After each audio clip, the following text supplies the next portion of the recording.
আসসালামু আলাইকুম ওরহমতুল্লাহি ওবরাকাতুহ। 1 মিনিট মাদ্রাসা ইউটিউব চ্যানেলে সম্মানিত দিনী ভাই বোনেরা, আশা করি আল্লাহ তাআলার অশেষ রহমতে ভালো আছেন, সুস্থ আছেন, আলহামদুলিল্লাহ। আজ আলোচনা করব আমার জীবনে ঘটে যাওয়া কিছু আমল নিয়ে। মাত্র একটি আমল করেছিলাম আসরের পরে, শুধুমাত্র আল্লাহ তাআলার রহমতে আমাকে আল্লাহ তাআলা আমার মনের নেক আশা পূরণের সুসংবাদ দিয়েছেন। আল্লাহ তাআলা মনের নেক আশা পূরণ করেছেন। আমি আশা করছি অনেকেরই মনে অনেক গোপন আশা থাকে, নেক আশাগুলো থাকে, যেগুলো পূরণ করার জন্য অসংখ্য আমল করে থাকেন। মনের মধ্যে বিশ্বাস নিয়ে আজকের ভিডিওটি সম্পূর্ণ আমলের নিয়ম মেনে দেখার জন্য হলেও ভিডিওটি দেখুন। আল্লাহ রাব্বুল আলামিন চাহে তো আপনারও মনের নেক আশা পূরণের সুসংবাদ আসতে পারে এই ছোট্ট আমলের ওসিলায় বা এর নিয়তের ওসিলায়। তাই অনুরোধ করছি, আবারও বলছি, ভিডিওটি আমলটির নিয়ম জানতে হলেও সম্পূর্ণ ভিডিওটি মনোযোগ দিয়ে দেখুন। দৈনিক 5 ওয়াক্ত নামাজ ফরজ। নামাজ মানুষকে আত্মশুদ্ধি অর্জনে সাহায্য করে, পবিত্রতা অর্জনেও সহায়তা করে। দিনে 5 বার ওযু করার মধ্য দিয়ে মানুষ শারীরিক পরিচ্ছন্নতা অর্জন করে। বিনম্র চিত্তে সালাত আদায়ের মাধ্যমে অন্তত 5 বার আল্লাহকে স্মরণ করে থাকে। আসরের 4 রাকাত ফরজ সালাত প্রত্যেক প্রাপ্তবয়স্ক নরনারীর আদায় করা উচিত। আবু মালিহ রাদিয়াল্লাহু তাআলা আনহু থেকে বর্ণিত, তিনি বলেন, এক যুদ্ধে আমরা বুরায়দা রাদিয়াল্লাহু তাআলা আনহুর সঙ্গে ছিলাম। দিনটি ছিল মেঘলা। তাই বুরায়দা রাদিয়াল্লাহু তাআলা আনহু বলেন, শীঘ্রই আসরের নামাজ আদায় করে নাও, কারণ নবী সাল্লাল্লাহু আলাইহি ওয়াসাল্লাম বলেছেন, যে ব্যক্তি আসরের নামাজ ছেড়ে দেয় তার আমল বিনষ্ট হয়ে যায়। বুখারী শরীফের একটি হাদিস। তাছাড়াও আবু হুরায়রা রাদিয়াল্লাহু তাআলা আনহু থেকে বর্ণিত হাদিসে আল্লাহ রাসূল সাল্লাল্লাহু আলাইহি ওয়াসাল্লাম বলেছেন, ফেরেশতারা পালা বদল করে তোমাদের মাঝে এসে থাকেন, একদল দিনে একদল রাতে। আসর ও ফজরের সালাতে উভয় দল একত্র হয়, অতঃপর তোমাদের রাত যাপনকারী দলটি উঠে যায়। তখন আল্লাহ তাআলা তাদের জিজ্ঞাসা করেন, আমার বান্দাদের কোন অবস্থায় রেখে এলে? অবশ্য তিনি নিজে এই বিষয়ে সবচেয়ে বেশি জানেন। উত্তরে ফেরেশতারা বলে, আমরা আপনার বান্দাদের সালাতে রেখে এসেছি, আর আমরা যখন গিয়েছিলাম তখনও তারা সালাত আদায়রত অবস্থায় ছিল। বুখারী শরীফের একটি হাদিস। আবু হুরায়রা রাদিয়াল্লাহু তাআলা আনহু থেকে বর্ণিত হাদিসে আল্লাহ রাসূল সাল্লাল্লাহু আলাইহি ওয়াসাল্লাম আরও বলেন, তোমাদের কেউ যদি সূর্যাস্তের আগে আসরের নামাজের এক সিজদা পায়, তাহলে সে যেন সালাত পূর্ণ করে নেয়। আবার যদি সূর্যোদয়ের আগে ফজরের সালাতের এক সিজদা পায়, তাহলেও সে যেন সালাত পূর্ণ করে নেয়। এটি বুখারী শরীফের হাদিস।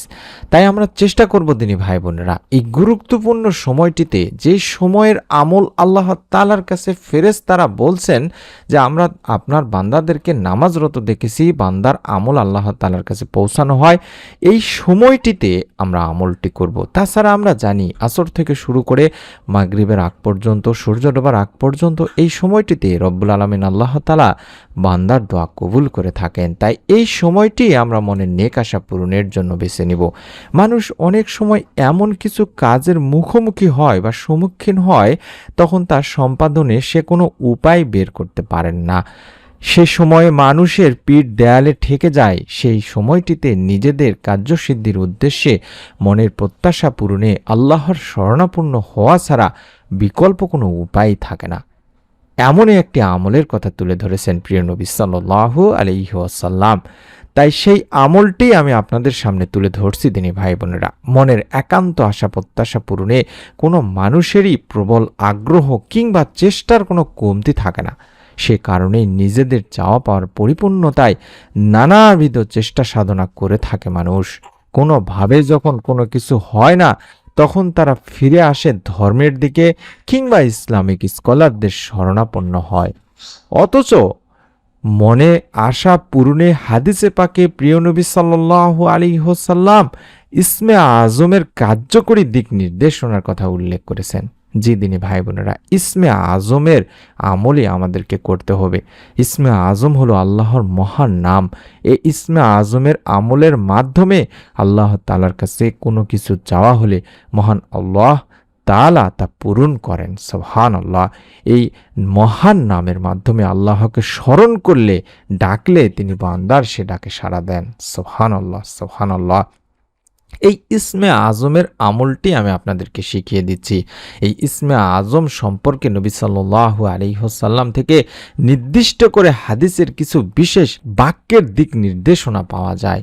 আর তা হলো, আমি নিচে তুলে ধরছি দিনী ভাই বোনেরা, এই দোয়াটি আপনাকে পড়তে হবে। আপনারা মনোযোগ দিয়ে এই দোয়াটি শিখে নিন কিংবা দোয়াটির স্ক্রিনশট নিয়ে নিন। আমি আপনাদের সুবিধার্থে আরবি এবং বাংলা দুটি উচ্চারণই দিয়ে দিচ্ছি, ইনশাল্লাহ আপনারা সকলেই যাতে পড়তে পারেন। আল্লাহুম্মা ইন্নী আসআলুকা বিআন্না লাকাল হামদু লা ইলাহা ইল্লা আনতাল মান্নান বাদিউস সামাওয়াতি ওয়াল আরদ ইয়া জাল জালালি ওয়াল ইকরাম ইয়া হাইয়্যু ইয়া কাইয়্যুম। আমি আশা করছি আপনারা মোবাইলে স্ক্রিনশট নিয়ে নিয়েছেন। বাংলা এবং আরবি, অসংখ্য দিনী ভাই বোন আরবি উচ্চারণ দিতে বলেছিলেন। আপনাদের সুবিধার্থে আমি চেষ্টা করছি আরবি উচ্চারণগুলো দিয়ে দেওয়ার। আশা করছি আপনারা যদি এই দোয়ার আমলটি প্রতিদিন আসরের নামাজ থেকে শুরু করে মাগরিবের আগ পর্যন্ত বা যেই দিনগুলোতে আপনারা রোজা রাখবেন, আইয়ামে বীজের রোজা, সাপ্তাহিক রোজা, চেষ্টা করবেন ইফতারের আগে অন্তত কম করে হলেও একবার শুধুমাত্র এই একটি আমল করার। আমি আবারও আপনাদেরকে দেখায় দিচ্ছি, আমি আবারও বলে দিচ্ছি, আল্লাহুম্মা ইন্নী আসআলুকা বিআন্না লাকাল হামদু লা ইলাহা ইল্লা আনতাল মান্নান বাদিউস সামাওয়াতি ওয়াল আরদ ইয়া জাল জালালি ওয়াল ইকরাম ইয়া হাইয়্যু ইয়া কাইয়্যুম। এই দোয়াতে আমরা বলছি, হে আল্লাহ, আমি তোমার কাছে প্রার্থনা করি, তুমি তো সকল প্রশংসার মালিক, তুমি ছাড়া কোনো ইলাহ নেই, তুমি দয়াশীল, তুমি আকাশসমূহ পৃথিবীর একমাত্র সৃষ্টিকর্তা। হে মহান সম্রাট ও সর্বোচ্চ মর্যাদার অধিকারী, হে চিরঞ্জীব, হে সর্বময় ক্ষমতার অধিকারী। এই দোয়াটির ব্যাপারে হাদিসে আনাস রাদিয়াল্লাহু তাআলা আনহু সূত্রে বর্ণিত হয়েছে, তিনি আল্লাহ রাসূল সাল্লাল্লাহু আলাইহি সাল্লামের সঙ্গে বসা ছিলেন। এ সময় এক ব্যক্তি নামাজ আদায় করে দোয়াটি পাঠ করল। তখন নবী সাল্লাল্লাহু আলাইহি সাল্লাম বলেন, এ ব্যক্তি ইসমে আজমের দ্বারা দোয়া করেছে, যে নামে ডাকলে তিনি সাড়া দেন এবং যে নামে তার নিকট চাওয়া হলে তিনি দান করেন। এটি সুনানে আবু দাউদ শরীফের একটি হাদিস। তিনি ভাই বোনেরা, যেহেতু এটি একটি ইসমে আজম, সেহেতু আমরা এই নামটির মাধ্যমে বা এই দোয়াটির মাধ্যমে যদি আমাদের জীবনের সমস্ত ভালো এবং নেক আশাগুলো আল্লাহ তাআলার কাছে বলতে পারি, রব্বুল আলামিন আপনার জীবনকেও বদলে দিবেন। আপনার সমস্ত আশা আকাঙ্ক্ষা, সমস্ত পাওয়া আপনার হয়ে যাবে ইনশাআল্লাহ। আমি আপনাদের কাছে অনুরোধ করব দিনী ভাই বোনেরা, মনের মধ্যে একটা বিশ্বাস নিয়ে নিয়ত করে আমল করতে হয়। তাই প্রত্যেকেই ভিডিওটিতে অন্তত একটি করে আমিন অন্তত লিখে কমেন্ট করে নিয়ত করে আমলটি করুন, বিশ্বাস নিয়ে আমলটি করুন। শুধু একা আমল করবেন না, অবশ্যই আপনার নিকট আত্মীয় স্বজনদের কাছেও ভিডিওটি শেয়ার করে দিন কিংবা তাদেরকেও বলে দিন এই আমলটি সম্পর্কে।